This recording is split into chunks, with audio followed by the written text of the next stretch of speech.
Welcome to episode 14 of the Security Matters podcast, where we bring you the latest news, views and opinion from across the UK's dedicated security business sector. My name's Brian Sims and I'm the editor of Security Matters magazine. We're delighted that this podcast is sponsored by the Security Event, which runs at the NEC in Birmingham on the 27th, 28th and 29th of April 2021. To register for the show, visit www.thesecurityevent.co.uk. Looking at the major news in the security business sector at the moment, the Information Commissioner's Office has just fined British Airways £20 million for the company's failure to protect the personal and financial details of more than 400,000 of its customers. An ICO investigation found that the airline was processing a significant amount of personal data without adequate security measures being in place. This failure broke data protection law and, subsequently, British Airways was the subject of a cyber attack during 2018. The company didn't detect this attack for more than 2 months. ICO investigators found that British Airways ought to have identified weaknesses in its security and resolved them with security measures available at the time. Investigators concluded that addressing these security issues would have prevented the 2018 attack being carried out in this way. Speaking about the case, Information Commissioner Elizabeth Denham said, "People entrusted their personal details to British Airways and the company failed to take adequate measures to keep those details secure. The company's failure to act was unacceptable and affected hundreds of thousands of people, which may have caused some anxiety and distress as a result. That's why we've issued British Airways with a £20 million fine. This is the biggest fine we've issued to date." Further, Denham stated, "When organisations take poor decisions around personal data, that can have a real impact on people's lives. The law now gives us the tools to encourage businesses to make better decisions about data, including investing in up-to-date security." In June last year, the ICO issued British Airways with a notice of intent to fine. As part of the regulatory process, the ICO considered both representations from British Airways itself and the economic impact of COVID-19 on the business before setting a final penalty. The cyber attacker is believed to have potentially accessed the personal data of approximately 430,000 customers and staff. This included the names, addresses, payment card numbers and CVV numbers of 244,000 British Airways customers. Other details thought to have been accessed include the combined card and CVV numbers of 77,000 customers and the card numbers only for 108,000 customers. Usernames and passwords of British Airways employee and administrator accounts, as well as usernames and PINs of up to 612 British Airways Executive Club accounts, were also potentially accessed. British Airways was alerted about the attack by a third party more than 2 months after it actually happened. Once the business became aware of the breach, British Airways did act promptly and notified the ICO. It's not clear whether or when British Airways would have identified the attack itself. This was considered to be a severe failing because of the number of people affected and also because any potential financial harm could have been more significant. Given that the original intention was to fine British Airways £183 million, the actual amount levied may be seen by some as a climb down by the ICO. The very fact that the actual notice is 114 pages long and also refers to multiple and robust arguments from British Airways lawyers suggests that there may be an appeal and, therefore, more developments to come. This is highly likely to cost the ICO and British Airways heavily in terms of legal fees at a time when both will have a whole host of Brexit and COVID-related matters on their agenda. Security guarding solutions specialist Wilson James has just announced the acquisition of the Security Group as part of a long-term strategy designed to provide clients with holistic solutions to their general security and guarding needs. The acquisition will allow Wilson James to meet increasing demand from customers for information-led solutions they require in order to address security challenges across a range of sectors. Customers will now benefit from advanced security technology through a new technology services business unit that's currently being established at Wilson James. As a result of the acquisition, around 200 TSG employees will be welcomed into the larger Wilson James family. TSG's client base is primarily centred in the southeast of England and includes both public and private sector organisations. It's a good strategic fit with Wilson James' existing customers.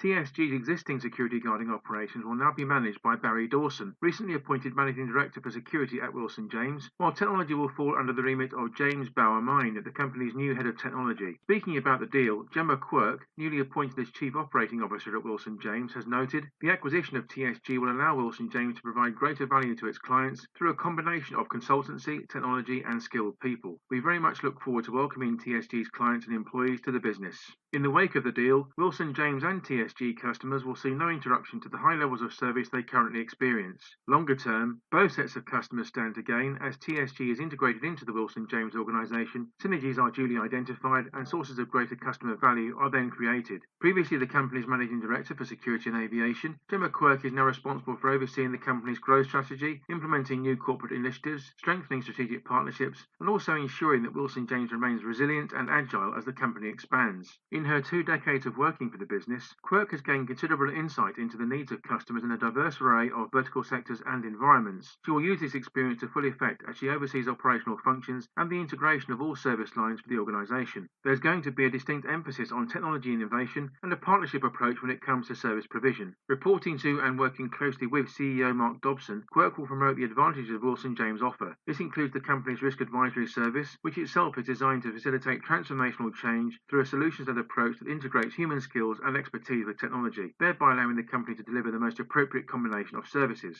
There's no doubt that Gemma Quirk boasts an enviable track record within Wilson James and arguably understands the values of the company better than anyone. This dedicated security professional has been instrumental in creating a business strategy that engenders positive change through nurturing skills and talent from a wide variety of sources. Our first guest on this episode of the Security Matters podcast is Iain Wright, Chief Risk Officer for Europe at Canada Life and also Chair of the Institute of Risk Management. Canada Life provides retirement, investment and protection solutions to individuals, families and companies alike and boasts 3.4 million customers. It's the UK-based subsidiary of the Great West Lifeco group of companies, which itself has operations in Canada, the United States, Ireland and Germany. Iain graduated from the University of Sheffield in 1986 with a BA Honours degree in Economics and Financial Management. He then worked across various audit and corporate finance roles at Deloitte for a decade before working at the Financial Services Authority as head of insurance for major retail groups. Chief Risk Officer roles at the Prudential and also Sun Life Canada followed before Iain made the move to Quilter plc in 2016 to become Group Chief Risk Officer. A chartered accountant, Iain was appointed Chair of the Institute of Risk Management at the end of last year. He served as Deputy Chair from May 2018 and was also appointed Chair of the Audit and Risk Committee in December 2016. During the podcast interview, Iain focuses his attentions on the resilience of today's organisations and what good risk management practice looks like. He also outlines the details behind the Institute of Risk Management's Modern Apprenticeships for Risk and Compliance. First, we talked about the ongoing response to COVID-19.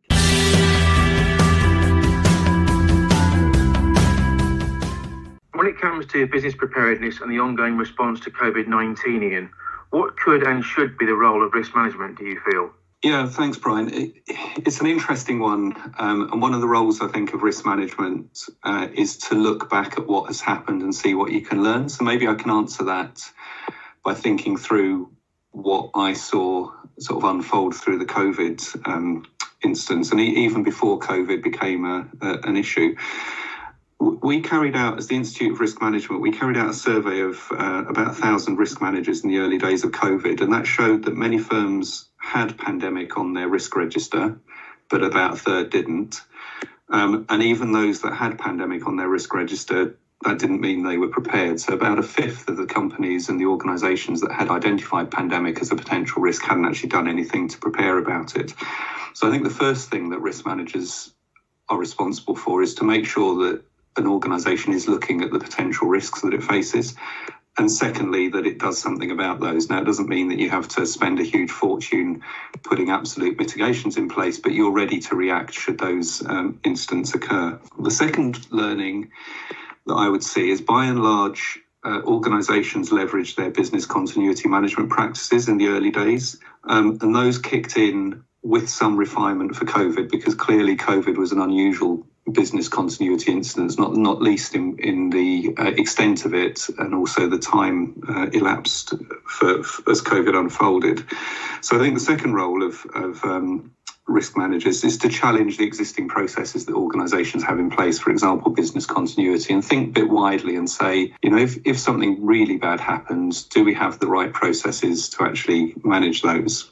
And then I think as COVID unfurled and we moved out of business continuity management early stages, we got people working from home with appropriate equipment. Companies were looking at furlough schemes. We were looking at whether staff wellbeing was being considered. And then as we started to move to longer term implications, were we maintaining productivity, a shift from wellbeing, although that was still important, to actually making sure that we had right standards at home working, starting to plan for return to office. Risk management has a real role to play in all of that, standing alongside and embedded in the business, being part of those conversations, pointing out, for example, on the home working arrangements, there's certain regulations. Do we have experts in those? Are we looking to consultants if we don't have in-house expertise to support us in that? And challenging management to say, are we looking at the right things, and are we looking at the right things now? And a large part of my role as a chief risk officer, as certainly in the first few weeks of COVID,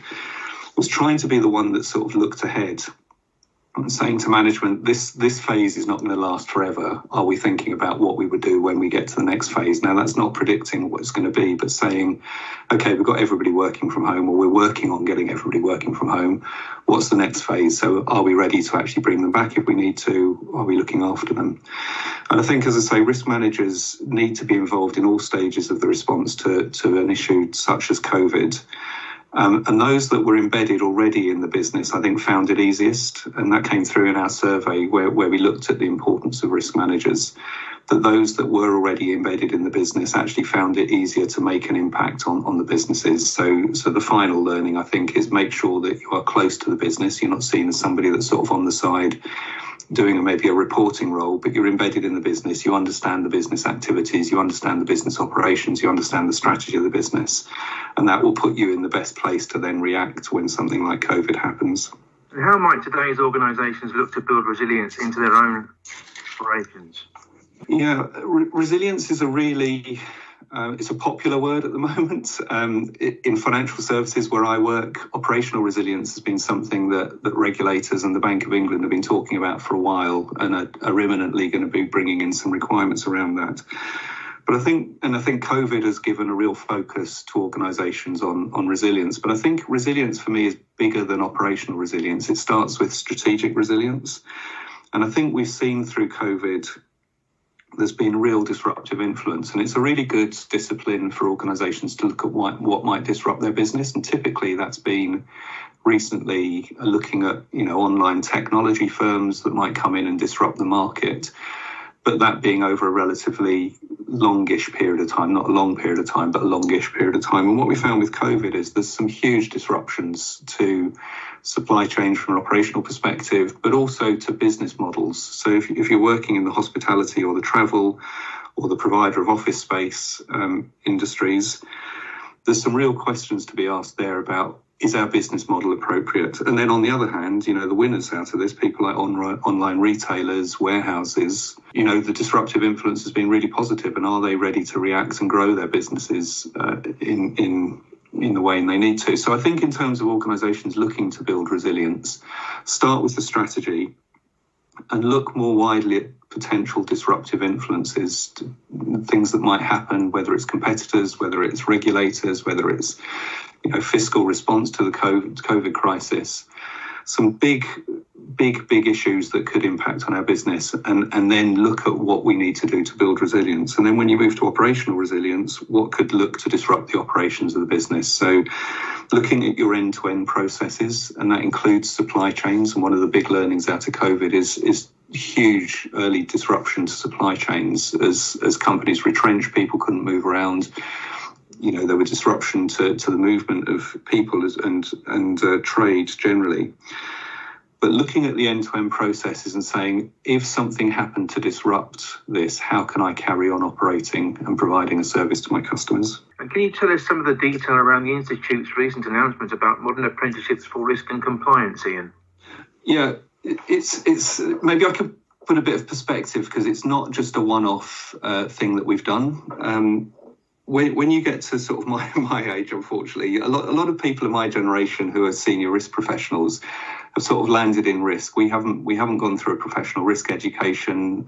We've sort of landed in it. In my case, I was an accountant, corporate financier, and a regulator, and I ended up in businesses managing risk functions. And what the Institute is really passionate about, and to be honest, the reason I joined the board of the Institute is about how can we professionalise risk managers, how can we train people, how can we educate them, and how can we give them professions. And the apprentice scheme is part of that. So we have training courses we provide short certificates, relatively short certificates in particular around digital risk, supply chain risk, and then we provide qualifications. We have an ERM certificate, a financial services certificate, an operational risk certificate, and we have a diploma. And what we wanted to do, what we're always trying to do, is make those accessible. And so it was really good that we were able to join the Modern Apprenticeship scheme. And Modern Apprenticeships give anybody over the age of 16 the opportunity to work in a paid job while undertaking workplace training to gain new and enhanced skills, and in our case, recognised professional qualifications. And so all apprenticeships include elements of on-the-job and off-the-job training and the receipt of a recognised standard. So employers can access funding, including incentives payments of up to £2,000 for any apprentices hired before January 2021. And just to put that in context, the ERM certificate costs £2,095. So an employer is pretty much getting that paid for. The qualifications that meet the standards are the certificate, which is a level 3 qualification, and the diploma in risk management, which is a level 6 qualification. And so they're a great way for people to learn. They're a great way to get some funding from your employer to enable you to learn. And it's a great way to get a relevant qualification while working in a related field. So as I said before, you've got on the job training and off the job training, and they should be absolutely complementary. And I think, just thinking back to COVID, the pandemic has and is going to continue to unfortunately hugely impact the unemployment rate of 16 to 24-year-olds. And so the target market for apprenticeships is really that age group. I mean, you can do apprenticeships as older, it's anybody over 16. But this should hopefully help that age group really get a qualification that can then kickstart their career. And one of the other things that we're really pleased about at the Institute of Risk Management is that we've got some funding from the Enhanced Learning Credits Administration Service, ELCAS, for our operational risk certificate in operational risk management. And that's available for ex-service personnel. I know a number of people listening to the podcast are ex-services. So the MOD's Enhanced Learning Credit Scheme promotes lifelong learning amongst members of the armed forces, and it provides financial support for people carrying out learning in each of a maximum of 3 separate financial years for higher level learning, which is where our operational risk certificate is. The certificate is an externally accredited level 4 and level 5 course. It's a self-study workbook supplemented with workplace reflection and learning activities. And we're really pleased that we've been able to link up with ELCAS in delivering this. And the exciting development, it builds on our signing of the Armed Forces Covenant, which we did last year, which pledges our support for the military community. You can, if you're interested in it, you can visit the ELCAS website, search for the Institute of Operational Risk, which is part of the Institute of Risk Management. So it's the Institute of Operational Risk as a training provider to get more information. Focusing on your own sector, Iain, in what ways has the pandemic impacted the financial services world? We were sort of initially impacted in exactly the same way as everybody else. So we had to go through the initial setup. We had to move people to work from home. We had to find laptops, frankly, for a number of people. One of the interesting things about financial services is you have a lot of technical people. So I work in life insurance. We have a lot of actuaries, and they have a lot of processing power. And so they didn't have laptops. They tended to operate in the office of, big personal computers or at their workstation. And so we had to find a way of getting them to work out of the office. We obviously have a number of people, again, like other industries, but in financial services, a lot of people working in call centres, and that's not easy to move people out of an office setup because you need a phone, you need a recording equipment, and then you need the technology which looks at the technology which supports the screening. So you've got somebody's details there in front of you. And there's obviously a load of privacy issues around that. If you're setting somebody to work as a call centre handler at home and you're giving them access to that, we need to make sure that there's absolute privacy arrangements around the financial details of that customer. So I think largely the same sort of issues that a number of industries were having. I think you've seen quite a lot of retrenchment by some of financial services industries, particularly banks. I think banks typically do increase and decrease workforces pretty flexibly and do move probably quicker than a lot of organisations. And so, as business has fallen off in certain sectors, then you've seen that unfortunately going to moving to people either going on furlough or being made redundant. I think we've got to look longer term at our products as well as our ways of working and our premises. A lot of financial services firms, particularly insurance companies, are big investors in a range of products. So life insurers, for example, will invest in very large property portfolios, and so we need to understand how those are going to be impacted. Are we going to get the same rental income that we had? How are property values affected? And I think the economic recession is going to have significant impacts on financial services as well as clearly the rest of the industry. But some products have been resilient. So in my sector, health and life insurance have been fairly resilient. You know, and actually people may put more value on those products than they have in the past. But other products have been hit. So anything linked to stock markets. So, for example, a wealth management business, products that are linked to investment in the stock market have clearly been hit very hard. And so it's a bit of a mixed bag. I think financial services generally have a lot of capital in them, and the regulators have made sure of that, particularly post the financial crisis in sort of mid to late 2000s. So I think financial services are well catered for, understand their risks and are able to be well capitalised. But that doesn't mean that we're not going to take some fairly significant actions going forward.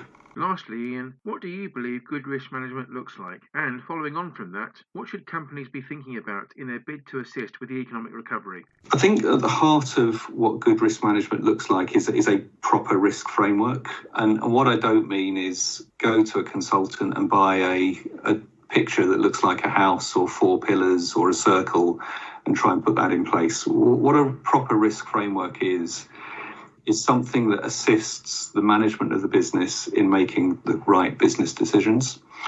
And so if I think about what I think is important and what I tend to talk to my senior management colleagues about in my business is, do businesses and do managers understand the risks in their business? Are they able to measure and monitor those risks against a clearly defined risk appetite that says how much of any particular type of risk are we willing to take on? And do they take action to mitigate those risks where that is appropriate? And I think the linking of risk professionals into the business and embedding in the business and understanding of the business is a critical part of that, because I couldn't do my job if I didn't understand the business, because I wouldn't be able to understand whether the managers understand the business and are assessing the right risks. It's not my job to identify risks, it's the business's job to identify risks. And I think that is at the heart of what good risk management looks like. I think part of what the Institute of Risk Management stands for is providing risk professionals with the ability to do that. And so the theoretical part is a lot of actually what is a risk management framework, but also of equal weight is how do you actually use that to give benefits to an organisation. And so I think what companies should be thinking about, to the second part of your question, is firstly, do we have risk managers with the appropriate skill sets? And that's partly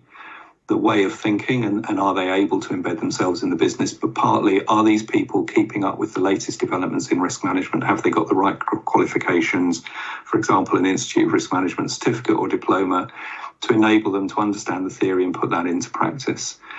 And I think in terms of what companies should be thinking about in their bid to assist with the economic recovery, it's really thinking ahead. And I don't think, and we teach this as part of our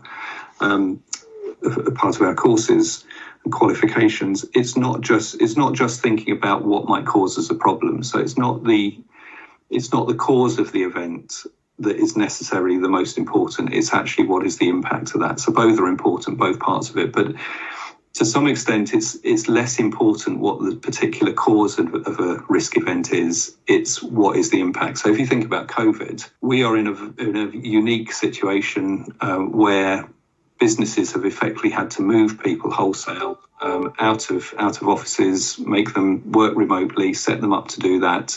There's longer term implications, but in this case, it was a pandemic. It could have been something else that has caused that. And so thinking as the pandemic as an example of something that might have the impact that it has had is the way of thinking about it. And so I think companies should be thinking generally what might impact us. And I talked earlier about disruptive influences. I think that's a critical thing. But I think in the context of COVID, we are going to be in a fairly prolonged recession. None of us know how long that's going to last or how deep it is. It's likely to be pretty much most of the world in that recession all at the same time. I think the critical thing I would say if there was one thing I would say to companies and organisations is do some stress testing, do some scenario testing, understand what the potential glide paths from here are, and don't just look at one central scenario, look at a best case, a central and a really bad scenario, and say, are we prepared for what those bad scenarios might show us? And are we financially prepared? Are we operationally prepared? Are we organisationally prepared? Have we got the right products? Are we talking to our people? Are we talking to our customers to allow us to get through what the next, and I'm afraid it is going to be years, have in store for us?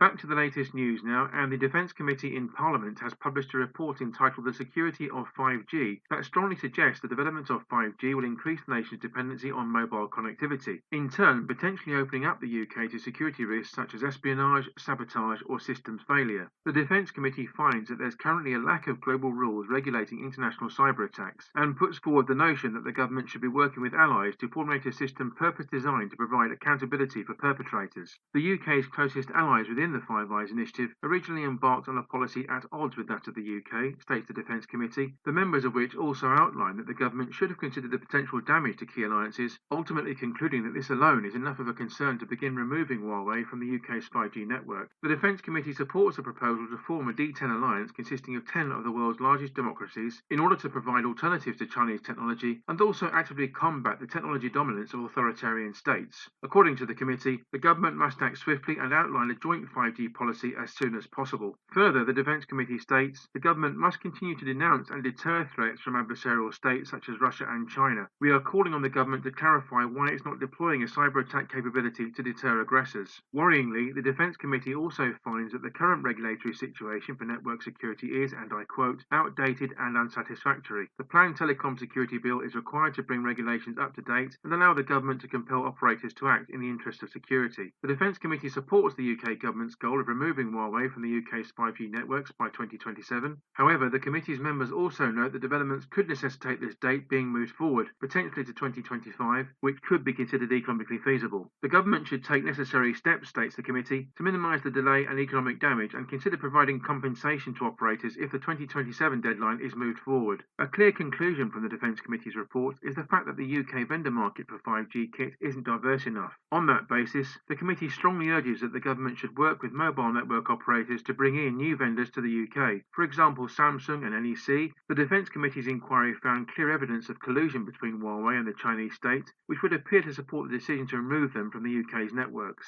According to the committee, the designation of Huawei as a high-risk vendor by the UK government is appropriate and completely justified, with the correct steps being taken to remove them from the UK's 5G provision. In the meantime, however, the committee is content that Huawei has been and continues to be sufficiently distanced from sensitive defence and national security sites. Tobias Ellwood MP, chair of the Defence Committee in Parliament, has said, "We must not surrender our national security for the sake of short-term developments in technology. This is a false and wholly unnecessary trade-off. A new D10 alliance that unites the world's 10 strongest democracies would provide a viable alternative foundation to the technological might of authoritarian states, whose true motives are at times quite murky. Democracies the world over are waking up to the dangers of new technology from overseas that could inadvertently provide hostile states with access to sensitive information through the back door." The government's decision earlier this year was a step in the right direction for many. However, current regulations are deemed to be porous and the legislation lacks teeth, continuing to allow telecoms companies to prioritise profits over the public's and the nation's security. Going forward, the government must ensure that legislation is airtight, leaving no room at all for companies to slip through the cracks. Enacting the Telecom Security Bill by the end of this year is going to be absolutely imperative, as this will bring the regulations right up to date. UK Surveillance Camera Commissioner Tony Porter has awarded Crowded Space Drones the first ever private sector certificate of compliance in relation to surveillance camera systems and the Protection of Freedoms Act 2012 for the use of unmanned aircraft systems, i.e. drones, in surveillance-related applications. This certification has been granted following a comprehensive independent audit conducted by IQ Verify on behalf of the Surveillance Camera Commissioner. Historically, this certification has only ever been granted to public sector organisations such as the Police Service and the National Health Service. That being so, this move represents a huge step forward when it comes to recognised drone-centric standards for the private sector. Crowded Space Drones is a leading provider of public safety and surveillance-focused drone solutions here in the UK, working for organisations ranging from the police service right through to local authorities and several enforcement agencies. Speaking about the compliance process, Andrew McQuillan, Director of Crowded Space Drones, told Security Matters, "When conducting any form of surveillance for public authorities, transparency of compliance is crucial to both the authority and the public. We're exceptionally proud to be the only private sector organisation to have obtained this certification legislation, as it not only affords our clients confidence that we comply with all of the relevant legislation in this area, but also enables public trust in our work. Crowded space drones was audited by IQ Verify earlier this month. The audit process itself was monitored by the Surveillance Camera Commissioner and encompassed all policies and procedures in relation to data protection, privacy, subject access, and also cyber security. Previous surveillance deployments by the company were also audited to ensure that all historic work has complied with the law and recognised best practice procedures. Lawrence Clark, Director of IQ Verify, explained, the Surveillance Camera Code of Practice was issued by the Secretary of State under Section 30 of the Protection of Freedoms Act 2012 to ensure that the use of cameras in public places is regulated and that such cameras are only deployed in pursuit of a specified purpose. The Act sets out 12 guiding principles which strike a balance between protecting the public and upholding civil liberties. Clark continued, it's a little known fact that the remit of the Code of Practice specifically includes surveillance camera systems used in drone applications, whether this use is within the private sector or linked to a relevant authority. He concluded, of the great many private sector drone organisations here in the UK, it's exciting to see crowded space drones set the quality benchmark for the industry, having now achieved the very first Surveillance Camera Code of Practice certification. We sincerely hope this marks the beginning of a positive change towards better standards throughout the industry. Crowded Space Drones was established back in 2015 and is based in Belfast with an operational office in London. Andrew Hamilton, previously the lead on drones for the Civil Aviation Authority, holds the role of Director of Operations with the business. Look out for an exclusive feature provided by Crowded Space Drones and IQ Verify in the November print edition of Security Matters.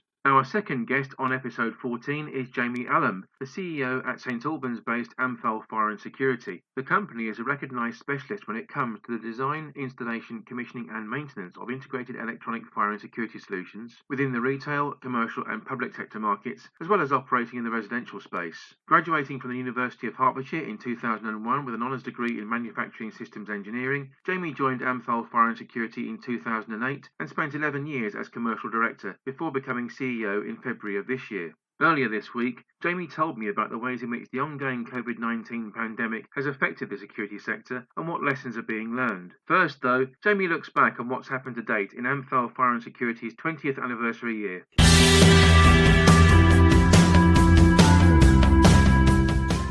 2020 is in fact Amthal Fire and Security's 20th anniversary of being in business, Jamie. I suspect you had a different plan in place for this year before COVID-19 emerged, though. Yeah, absolutely. We certainly did. We started the year with a plan of events celebrating our 20th anniversary. We had a big party planned for November to thank our staff, our customers, our partners, media and all stakeholders, really, many of whom have been with us for many years, a few for over a decade and some since we started. So obviously all this had to change. I wouldn't say it's been detrimental at all. We've really had to pull together, and if anything, it's kind of tightened our bond. I look back over this 20th year, or I certainly will do in a month or two, and I'm quite proud as to how we have really worked together as a business and managed to continue to grow the business despite the pandemic. So yeah, who knows? Maybe we'll get to celebrate with that party for our 21st birthday next year. Looking further afield, in what ways has the pandemic changed the security industry, do you feel? I think it's really highlighted the importance of relationships and working together. We've all been in the same boat, but in security specifically, the requirements haven't changed for our businesses and for our homeowners. We've got a kind of legal and moral requirement to keep staff and visitors at work safe, the same as homeowners do to look after their families and their homes. So whether it be from sort of building or block management, they also have an obligation to honour their responsibilities to keep residents safe during the uncertain times, obviously, of which we're key as an industry. Same within schools and healthcare, they have obligations to keep their pupils and teachers and visitors safe, similar in other industries, NHS, etc., so that they can all carry on and perform their critical work. So I think it's shown the industry in a positive light across the board. We've had to keep on track and keep our businesses functioning so that it allows those key workers to keep doing their critical jobs as well and keep everybody really safe in their home and their places of work. And what would you say is the biggest trend in the security business sector at the moment that you're seeing? I think the biggest trend probably around connectivity, especially for everyone working remotely. The sort of impact of 5G and cloud technology is driving demand for more powerful integrated devices that can be connected to one another, maintained and monitored remotely, of course, and efficiently across the UK. I think the additional reliance on mobile and tablet technology, which we've seen evolve even before the pandemic, but certainly since the pandemic has hit, it means that the security measures for business and homes have been able to operate on smart devices and sort of fit the more mobile-friendly lifestyle that we were becoming accustomed to and certainly have done since the beginning of the year, even more so now. I think we're on the cusp of seeing the potential of technological advances and the ability to create greater intelligence, certainly with the AI in our sort of systems that we're integrating, especially from the CCTV point of view, faster responses, visual insights and sort of dedicated data. It's exciting times, and I think it's hard to imagine what the industry will be like over the coming 5 or 10 years. On that note, Jamie, how do you see the future panning out for the security industry? Well, as I said there, I think the dynamics of the security industry are changing, and not only in the evolving technology that I just mentioned and the integration and connectivity, but also in the next generation of sort of engineers and product designers come through as technology continues to change. Our younger team have grown up with smart technology, and it's their own sort of preference, and they're able to adapt to new innovations quickly. I think they carry a different skill set and arguably mindset to us more mature generations in the industry. We're seeing this in the new apprentices, and especially as we sort of hire across our teams, both in the engineering side and in fact in the sales side. They all bring their unique new dimension to Amthal, their ambition to learn a trade. They're embracing the sort of changing nature and opportunities that we're seeing in our rapidly changing industry.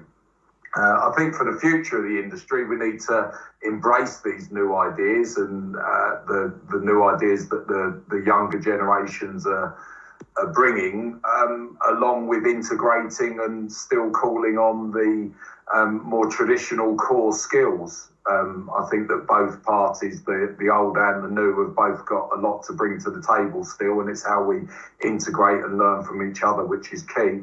I think this is the only way that we're going to be able to meet the demands of the sort of discerning customer quickly and efficiently, while embracing the latest technology that our younger clients are demanding. And lastly, Jamie, what do you believe is the biggest lesson to be learned from this past year, both from your own point of view and from a general industry perspective? Well, I think that from a personal point of view, I think that really what I take from it embraces Amthal's culture and our mission and vision and values as a family business, and it's that belief in teamwork. I think without us all working together and going in the same direction at the same speed, we wouldn't have come through the other side of this year as strongly as we have. We've had to introduce new ways of working, policies, diversified our product portfolios, introduced new risk assessments for fever screening and new ways to communicate within our business and with our clients while sort of working at home and keeping our families safe. I'm really proud how the team's responded, and it's shown in our continued growth. people invest in security solutions from people and companies they trust and who can deliver and show them respect. So it's not the strongest who survive. It's the most adaptable to change that survive. And from an industry perspective, I think our lesson came right at the beginning of the pandemic to fight for what we believe in. We pulled together as a team with leading industry bodies. We were quickly identified as key workers, and we soon took up our role as vital contributors to get us through this pandemic by delivering the services that were required to keep people and property safe. So I think there's been some big lessons learned this year, certainly.